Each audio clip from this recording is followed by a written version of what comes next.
রাজ্যের জেলায় জেলায় বেহাল রাস্তার ছবি আপনাদের দেখিয়েছি। একেবারে পশ্চিম মেদিনীপুরের নারায়ণগড়, যেখানে কোথাও খাটিয়া করে রোগীকে নিয়ে যেতে হয়, আবার কোথাও গাড়ির মধ্যেই প্রসূতির প্রসব হয়ে যায়। আর এবার আপনাদের দেখাবো পশ্চিম মেদিনীপুরের ডেবরার ঘটনা, যেখানে বেহাল রাস্তার জন্য চিকিৎসা করাতে না পেরে শিশু মৃত্যুর ঘটনা ঘটলো। আর সেখানে বিজেপির পঞ্চায়েত সদস্য তিনি দেখা করতে গেলে তাকে দড়ি দিয়ে বাঁধলেন স্থানীয়রা।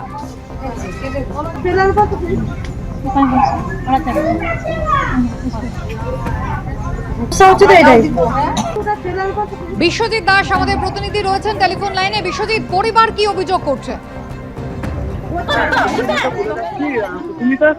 দেবরা থানার অন্তর্গত খানপুর লোহাদা অঞ্চলের ঠিক ওই কাকড়া গ্রামে পরপর এই নিয়ে 3টে ঘটনা ঘটলো, এমনটাই স্থানীয় লোকেদের দাবি, পরিবারের দাবি। আজ সকালে শিশুকন্যা, ঠিক ওই 12 থেকে 13 মাসের এক শিশুকন্যা হঠাৎ করে সকাল 4টে নাগাদ অসুস্থ হয়ে পড়ে। তাকে ওখান থেকে ডক্টরের কাছে নিয়ে যাওয়ার সময় রাস্তাটা এতটাই বেহাল অবস্থা, ওরা সঠিক সময়ে চিকিৎসা পায়নি এবং চিকিৎসকের কাছে যেতে না পারায় সেই বাচ্চার মৃত্যু হয়েছে, এমনটাই পরিবারের দাবি।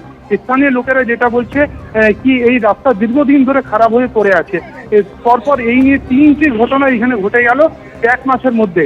এবং যখন ওখানে ওই পরিবারের সদস্যদের সঙ্গে কথা বলতে যায় স্থানীয় বিজেপির পঞ্চায়েত, তখন স্থানীয় লোকেরা তাকে গাছে বেঁধে রাখে। সুস্মিতা, একেবারে ছবি আমরা দেখতে পাচ্ছি, বিজেপির পঞ্চায়েত সদস্য তিনি গিয়েছিলেন আর একেবারে তাকে গাছে বেঁধে রাখলেন স্থানীয় মানুষজন। হাতে লাঠি নিয়ে রীতিমতো মহিলারা পাহারা দিচ্ছেন বিজেপির ওই পঞ্চায়েত সদস্যকে। অভিযোগ, দীর্ঘদিন ধরে জানানো সত্ত্বেও রাস্তার এই বেহাল দশা, সেই কারণে মাত্র কয়েক মাসের এক শিশু কন্যা ভোরবেলা অসুস্থ হয়ে পড়লেও তাকে কোনোভাবে চিকিৎসা কেন্দ্রে নিয়ে যাওয়া সম্ভব হয়নি এবং মৃত্যু হয় সেই শিশু কন্যার। তারই প্রতিবাদে বিজেপির পঞ্চায়েত সদস্যকে এভাবেই গাছে বেঁধে রেখেছেন মহিলারা।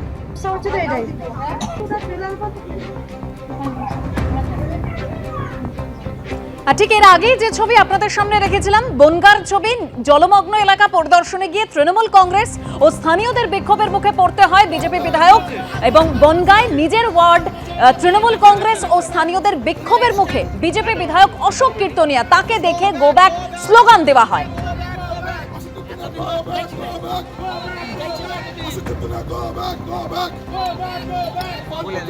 আজ 5 বছর ধরে উনি এমএলএ, ওনারে কোনোদিনই আমরা দেখিনি, আমরা চিনিও না এমএলএকে। উনি শুনি যে কালো গাড়িতে আসা যাওয়া করে এদিক সেদিক, আমরা কোনোদিন ওনার মুখ দেখিনি। উনি আজকে কি করতে এসছে? আমাদের তো পাপাই আছে, আমাদের পাপাই সমস্ত কিছু দেখে, ওনার আসার দরকার নেই। উনি এতদিন যখন আসেনি, আজকে আসার কি দরকার? যে এলাকা জলমগ্ন হয়ে পড়েছিল সেই এলাকা কোনোদিন, এর আগে তো আমফান হলো, কত কিছু হলো, তখন তো কোনোদিন আসেনি। আমাদের ঘর উড়ে গেছে, কোনোদিন দেখতে আসেনি। আমাদের খাওয়া নেই, তাও কোনোদিন দেখতে আসেনি।